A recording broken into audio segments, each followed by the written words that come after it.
He played with such fury. He was electric on the court. The thing that always brought the greatness out in him was a challenge. His greatness benefited the NBA. This one man changed the game of basketball. From North Carolina, head guard, 6'6", Michael Jordan. As soon as I saw him on the court, he was different. All the stars showed up. The best player on the court was Michael Jordan, this junior from the University of North Carolina. Larry Bird said, "I've just seen God disguised as Michael Jordan." I didn't want him to do anything to embarrass me. I'm gonna name the Jordan rule. If he goes to the hole, put him on the ground. The shrug game, and he hit 6 of them in the first half. That was unheard of at that time for anyone, and I get the chills every time. Kobe emulated his game after Mike, and every time Mike scored, he knew he had to score. That's what you do when you go up against a great player, a.k.a. your idol. We called that season The Last Dance. Just admired the fact that he set up this shot, set up his player that was defending him, and he got to the space he wanted to get to and take this shot. But I had absolutely no feeling until it went in. Nothing sweeter than what Michael had just done. Michael Jordan is the greatest of all time.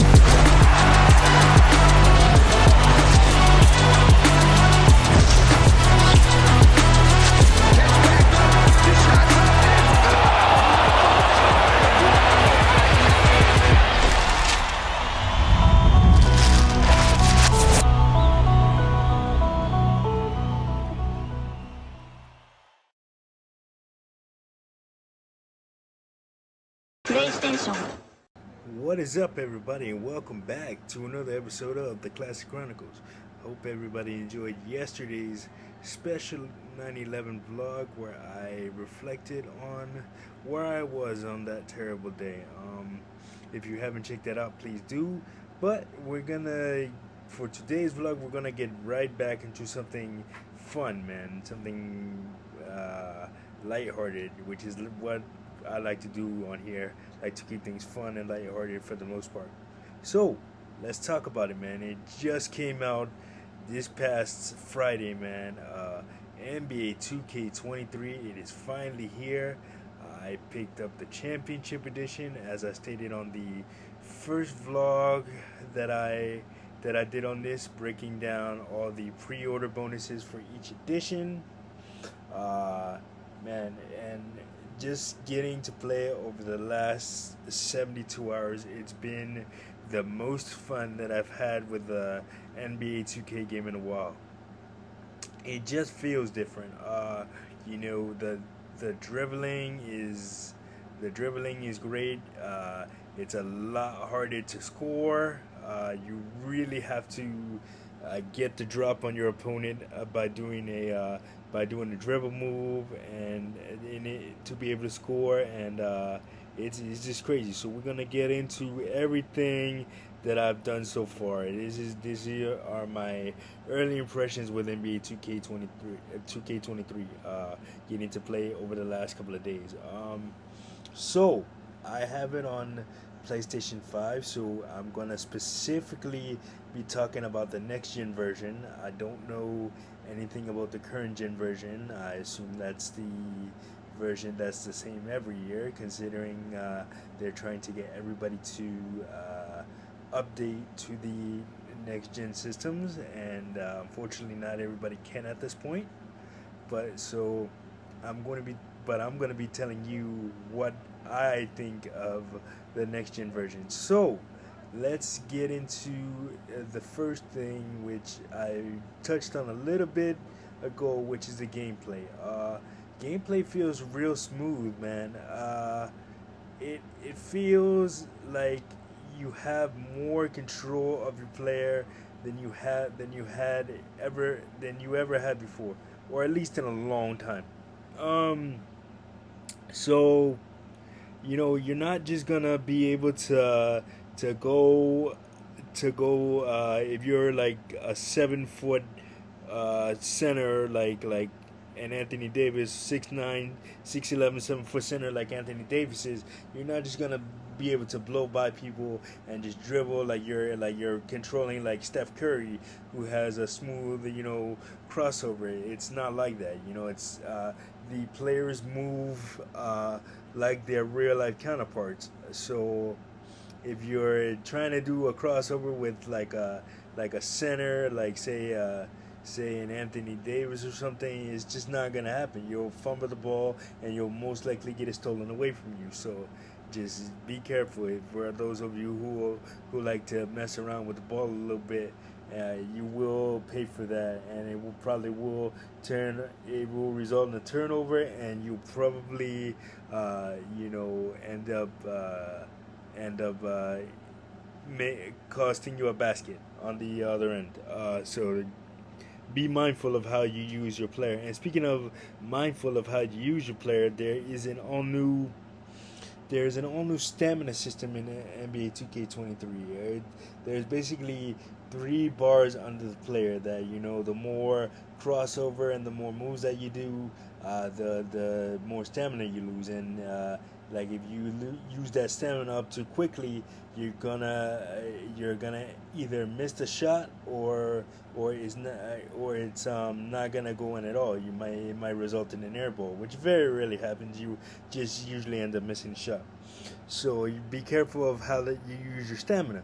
And let me just tell you, dribbling the ball up and down the court without even sprinting costs you a stamina bar. So definitely be mindful of that. But the good news about that is you can turn that off by turning fatigue off. So like if you go to options, you turn fatigue off, you don't have to worry about the stamina bar. And yeah, man. So just and then okay, so my NBA has changed this year. So you can do a regular season like you normally would do with your favorite current team, but what they did was they added eras. So now you can basically if you turn on fantasy draft, you can essentially draft Michael Jordan into like there's the 80s, the 90s, the 2010s, and then there's the current era, the modern era. So you can basically draft LeBron James to play with 80s or 90s Michael Jordan, and kind of make the ultimate team. Or you can draft Kobe to play with 80s Michael Jordan, and it's just nuts. I haven't done that just yet, but I do plan on doing it right now. I have a modern era season going on where I'm just playing with the current iteration of the Los Angeles Lakers, my favorite team.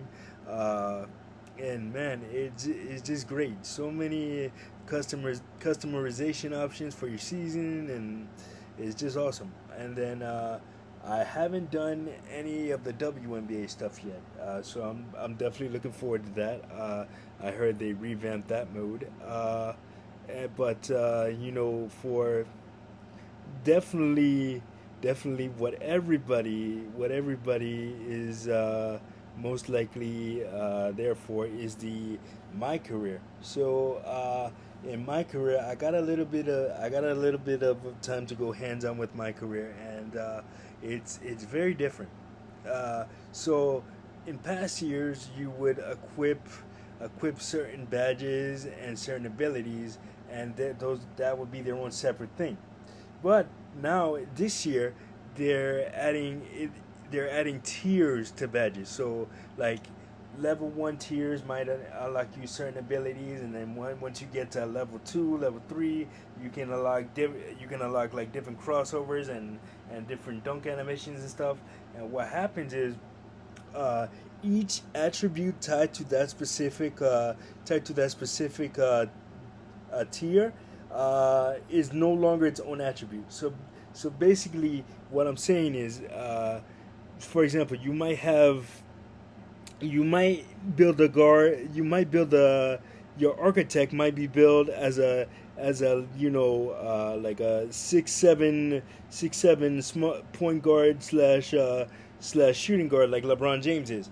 So and you can also put him at small forward. But what do you call it? So in doing that, like your abilities are like if you equip one ability, if you want to not equip one ability, if you want to increase one ability, like your defensive rebounding, like your offensive rebounding will also increase as well. So like each tier and each abilities, they're all tied together. So like what do you call it? You're having to sacrifice certain things when you build your player, and that kind of sucks. I liked it when it was everything was its own separate thing.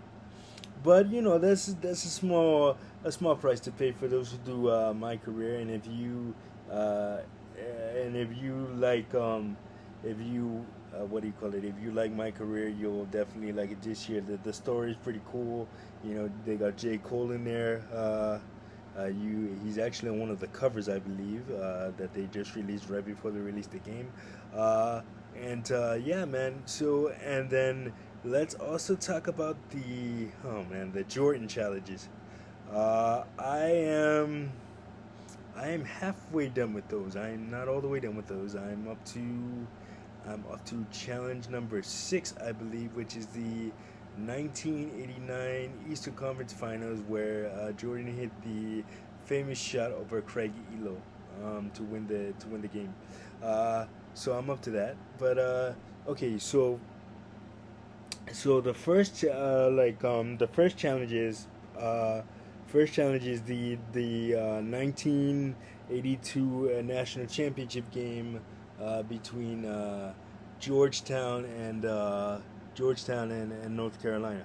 So you're basically playing against you have college Michael Jordan, but you also have college Patrick Ewing. And college Patrick Ewing, as if you've been able to see footage from that era or were around for that era, you know that he's an absolute beast. He doesn't miss. So you gotta just be careful when you're playing against Patrick Ewing. Don't give him anything on the inside, because he will rebound it every time, and he will score every time. So definitely watch out for that.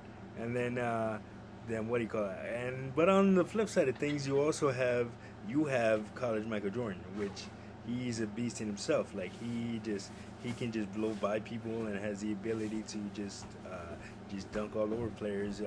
So yeah, man, just be mindful when you're playing that specific challenge that Patrick Ewing doesn't miss inside. And he'll grab every rebound no matter who you try to put down there. And then the next challenge after that is the 1984 USA basketball scrimmage. So that was a game where members of Team USA were playing against NBA All-Stars. Larry Bird was on that team. Freaking Isaiah Thomas. Just you had a whole bunch of NBA stars, man, on that team. That one was, for me, that one was kind of difficult, because not only do you have to like score, I think, what is it 30 something points, but you also have to get 5 assists, and then you have to grab 6 that's the next challenge after that. Sorry about that. You also have to get 5 assists. So that but if you, I'm telling you leave play, and it plays just like the players of that era. You leave Larry Bird open on the 3-point line, you're gonna get burned. I'm telling you. It's ridiculous, especially me when I'm playing on Hall of Fame. I wasn't able to, like, you normally get 3 stars if you complete all the objectives, but I was only able to get 2 on that one. It's ridiculous. You have to Like you really got to ramp up your defense when you're playing the Jordan challenges, because and that's another good thing, because you're not gonna get those stupid ass fouls that you get today in the NBA. You know, they let the gameplay reflects the era, the play of the era. So you're not gonna get these soft ass fouls, like I said. In the 80s and early 90s was a lot more hard nosed defense. They were letting people play. You were getting hammered down there. So I can't wait to finish the rest of the challenges. You know, especially that Detroit Pistons one. MJ is gonna take a beating down there, down on the block, because the bad boys of Detroit didn't play, man. So. Okay, and then what do you call it? Then next you have the 1985. Was it? Oh no, yeah, no, 1984 Eastern Conference semis game 2, the game where MJ scored 63 against Boston. That was difficult, because that's another crazy team, man. You had Robert Parrish, Larry Bird, man, on that team, Kevin McHale. Crazy, man. So I think you also have to, you gotta score 63 points and grab 5 assists. I was able to 3-star that one, but that was no easy task either. And the next one is the 1988 All-Star game, where MJ scored 42 points and you have to get 3 assists, but you also have to grab 8 rebounds, and trying to grab a rebound over Karl Malone and all those big boys on the West, man. It's tough. I was only able to 2-star that one, so I'm gonna definitely go back and when I'm done with all the challenges, I'm gonna go back and try to 3-star everyone that I don't get 3 stars on in the initial run. And so yeah, and also what do you call it? And what I love about it is the commentary, and the commentary is reflective of what was going on at that time, for every challenge that you play. So when they talk about the Boston Celtics and the Chicago Bulls, they say that Chicago lost game 1 by this score, and Michael Jordan did this, and then Michael Jordan only came back toward the end of the season because he was out with a broken foot most of that year, and they were talking about how they wanted to limit him playing, and it's just very, very well done by the team at 2K to have that accurate perspective of what was going on at the time. And also the presentation is also another thing. Not only do you have that accurate perspective from Kevin Harlan, Clark Kellogg, and brand new to the 2K series, Mike Fratello, the czar Mike Fratello, Coach Mike Fratello. You also have the filter. They have like TV filters that made it look like the era, like you're watching the game in the 80s on an 80s TV. So that for 2K to put that much presentation, love and respect and honor into the presentation, it certainly is a hell of a nod to the greatest to ever do it, Michael Jordan. Man, I can't wait to play the rest of them. I might have to update this review, but for right now, man, definitely go and get yourself a copy of NBA 2K23, man. If you're a basketball fan, even whether you're a hardcore fan or a casual basketball fan, it has something for everybody, man. If you're a casual basketball fan, by playing the Jordan challenges and all that, you'll definitely learn something And if you had never got the chance to see Mike play, if you're a little bit of a younger generation, if you never got the chance to see Mike play or never seen any highlights of his, you're definitely in for a treat. And if you're a hardcore basketball fan like myself, man, it just takes you right back to that nostalgic time of the 80s and 90s basketball. Yeah, so definitely go pick it up, man. It's well worth it. I got the most expensive edition there is, the $150 one, because it comes with an NBA League Pass subscription, and that's strictly why I bought it. But yeah, man, definitely go pick yourself up a copy if you haven't already, and let me know if you played it too. Let me know what you think of the game in the comments this year. I mean, let me know what you think of the game this year in the comments. I apologize. And also, don't forget to like, subscribe, share, and I will see you guys in the next one, man. Peace.